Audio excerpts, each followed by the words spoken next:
Today is a good day.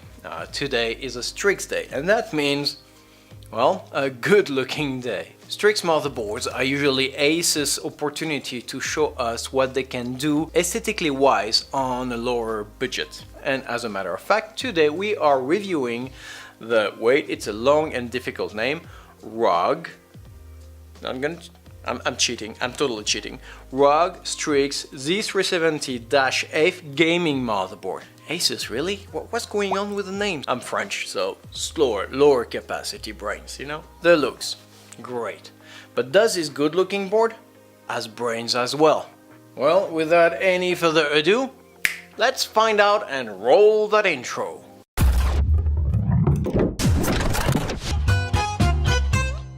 If you've seen my previous Prime Z370A review, very good one by the way, really should check it out.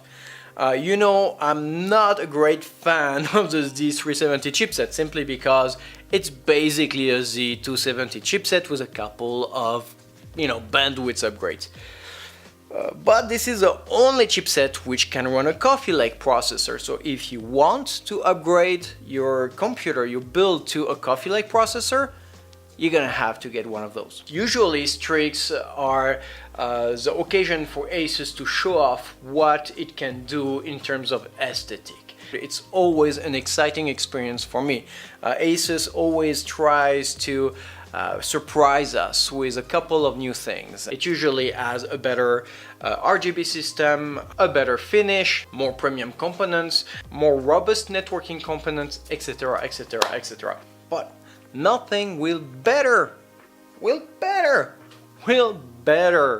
I'm running out of words. I just don't know. I said it 3 times to get the word I was missing, but I still miss it. To better illustrate my point than the unboxing. So, unboxing.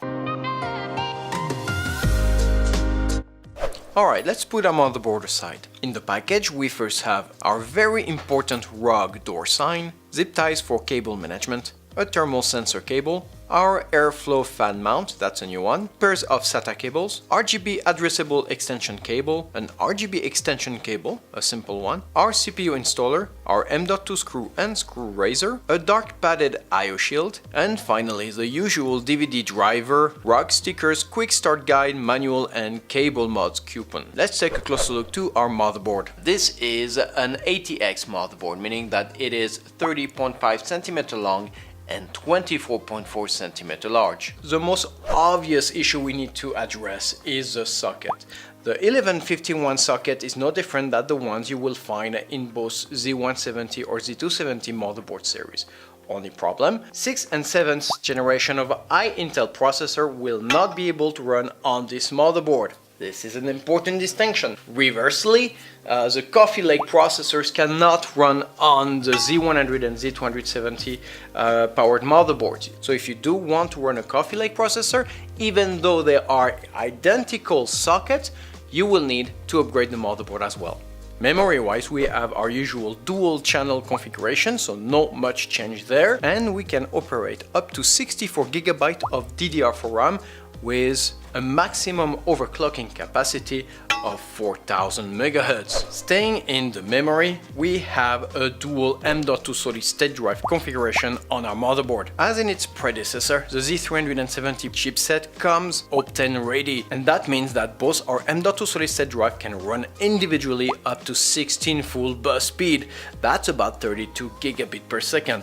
Of course, thermothrottling is an issue in this case, and that is why we have a thermopad on the back of our chipset heat shield. And if that's not enough, we have a couple of 3D mount screws right here, which will allow us to install a 50 or 60mm fan. PCIe wise, we have 7 individual PCIe slots. They can all run 3rd generation bus speed. These 4 single slots can run up to a single bus speed, and our 3 16 slots run at different speeds. The only one which can deliver up to 16 full bus speed is this one. Therefore, if you are going for a single GPU configuration, this is where you want your video card to run. If you are going for a dual GPU configuration, you'd go for those 2 PCI 16 slots, and they will be sharing bandwidths, meaning that you will get a transfer data capped at 8 full bus speed individually. Both the PCI Express slots have been metallically reinforced. That's gonna help us to safely carry the extra weight of our video cards. The last 16 slot PCI Express is capped at 4 full bus speed. And as far as the back of the motherboard goes, we have no thermopads or any other backplate visible. It is a pretty simple and straightforward logic board. Alright, so peripherals, starting with our I/O panel, and starting from the left, we have a Type A and Type C 3.1 second generation USB plugs. That's gonna give us about 10 gigabit of transfer per second. We got a 3-way display video output for our HDU 630 integrated module, a DVI port, a display port, and an HDMI port. Next to it, we have 2 second generation USB plugs with a maximum transfer rate of about 480 megabit per second. Here we have our 1 gigabit LAN plug. Red means that it's been surge protected, which is a good idea knowing the kind of animals gamers can really be. Right under it, we have a couple of 3.1 first generation USB plugs. Those can transfer data up to 5 gigabit per second each. And finally, our 5 analog audio channel as well as our in and out SPDIF optical input. SATA-wise, we have, as usual, 6 3.0 SATA plugs, which can all transfer data individually up to 6 gigabit per second. And that's it for that. Alright, onboard peripherals. We have a couple of USB 2 connectors, a couple of 3.1 first generation USB connectors, right here and there, our audio front panel connectors, and we're done with the general specification of our board. Now, come my favorite part of the review, as you may already know, the enthusiastic part. So, knowing that this is a medium range motherboard, I was not expecting a lot of enthusiastic friendliness, but there's a couple of things worth mentioning. Number one, water cooling system. We have an all-in-one PWM connector right here, and that means we can operate a minimal single loop custom water cooling system, and that's pretty nice. And let's not forget about the external thermal sensor connector right here, which will allow us to further monitor the current temperature in our loop or in our system. In addition, we can independently monitor the different temperature of our CPU, our PCI Expresses, and our chipset. Alright. Now that's where you can see that this is a Strix motherboard. The RGB LED and the Aura Sync effect. You already know that I'm a big fan of the Aura Sync effect and how it syncs all your different RGB components in your build to have these harmonious effects and glows and etc.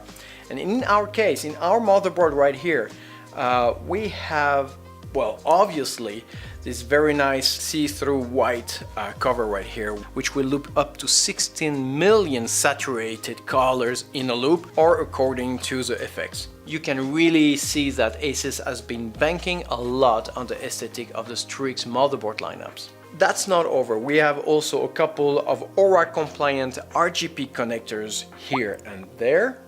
And if that's not enough, and that's something I've seen in a couple of other motherboards, is a addressable RGB connector.